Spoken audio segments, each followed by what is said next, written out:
Hey guys, what's going on? James here, and in this video today, we are yet again going to be continuing our re-signing series of videos talking about should the Tampa Bay Buccaneers re-sign tight end Rob Gronkowski. Now, Rob Gronkowski came out of retirement to play with his friend Tom Brady here in Tampa Bay, and needless to say, it worked out pretty darn well. Gronkowski finished the year with 16 total games played, all of them being starts, 45 receptions, 623 receiving yards, and 7 touchdowns. Also, he had 2 receiving touchdowns in the Super Bowl.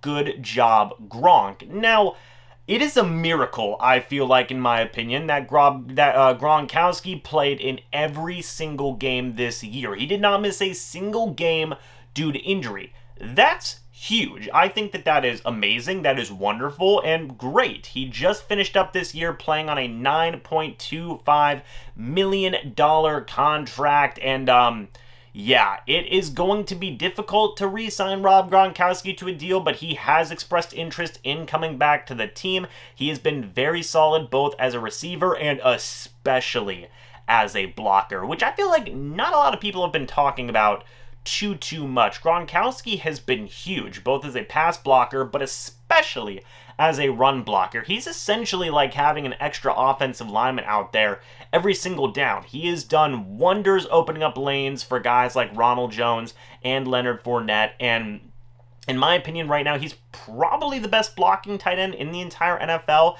I know Bruce Arians came out last offseason and said, hey, Anthony Alclair is one of the better blocking tight ends in the NFL. Bringing him back's a priority, but I just feel like Gronk is the perfect Bruce Arians tight end. I really do believe that. He gives you that blend of a phenomenal blocker and a pretty darn good receiving threat as well. Now, Gronk is not the same man he was when he was in his prime, but we saw flashes of that. Still at 32 years old, he will go up there and make just one heck of a catch that you would not expect him to make at this point in his career. He can still go up there and get him with the best of them, and it was an absolute treat to watch throughout the regular season and in the playoffs. Now, it did take him time to get warmed up, I guess more back into football shape than some people thought it was going to, but once he got back into it around that second halfway point of the season, he was great. He, definitely did a very solid job as a receiver at that point. He had been solid as a blocker throughout the entire year, but we started to see more of him as a receiver as the second half of the season progressed. And then in the playoffs, he was a little quiet throughout, but then in the Super Bowl, he made his mark by getting 2 touchdowns to help the Buccaneers get their second Super Bowl championship. So, yeah, I think Gronk will be back. He wants to be back. I think that Bruce Arians obviously wants him back. I think Tom Brady wants him back as well. He's probably the most perfect tight end that Arians is going to get for this offense, a blend of a blocker and a receiving threat. I mean, it's exactly the type of tight end Arians would want in his offense. Now, in terms of a contract number, let's think about this. So, Shaq Barrett's going to be making $15 to $18 million. Lavonte David, he's going to be making more than what his previous contract was, which was $10 million. I expect him to make probably more than that. He's probably going to make $13 to $15 million, maybe even a little bit more. How much would you pay Gronk? Well, again, I've talked about how freeing up money by restructuring contracts is going to be something that's going to be happening, not just for the Tampa Bay Buccaneers, but tons of teams around the league. I mean, teams are already starting to restructure deals to try to free up some cap space to re-sign some players. So, I think Gronk, he made $9,250,000 in this year with the Tampa Bay Buccaneers. I think he would take a little bit of a discount to be back with the team.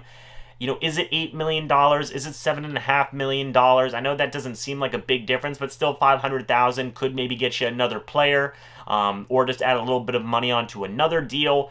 I think it's going to be somewhere around $7.5 million to $8 million to bring Rob Gronkowski back. I know some people have tried to be a little bit cheap with certain deals with certain guys. I'm trying to be as realistic and fair as possible in terms of trying to re-sign these guys.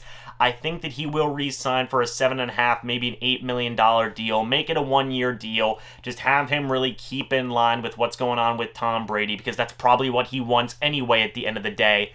And yeah, that's probably the amount I would be willing to pay Gronk. I mean, of course, if he does want more than that, then you'll probably have to end up paying him that. If he wants $9 million, you'll probably have to end up giving him $9 million. But I think he will take a little bit less to just continue to play with Tom Brady. It's not that much of a difference. It's only a $1 million dip than what he made this past season. So it's manageable, and it would help out the team just even in the slightest amount, and Gronk would still be able to make his money, and he would still be able to continue to play with Tom Brady for one more year and try and run it back. So that is kind of all I have on the thoughts here with the Tampa Bay Buccaneers, and should they re-sign Rob Gronkowski? I think they should. I think he is perfect for this offense, and I think they will. And we're 3 videos in, and I know that I have said, yes, they should re-sign Shaq Barrett. Yes, they should re-sign Lavonte David. Yes, they should re-sign Rob Gronkowski.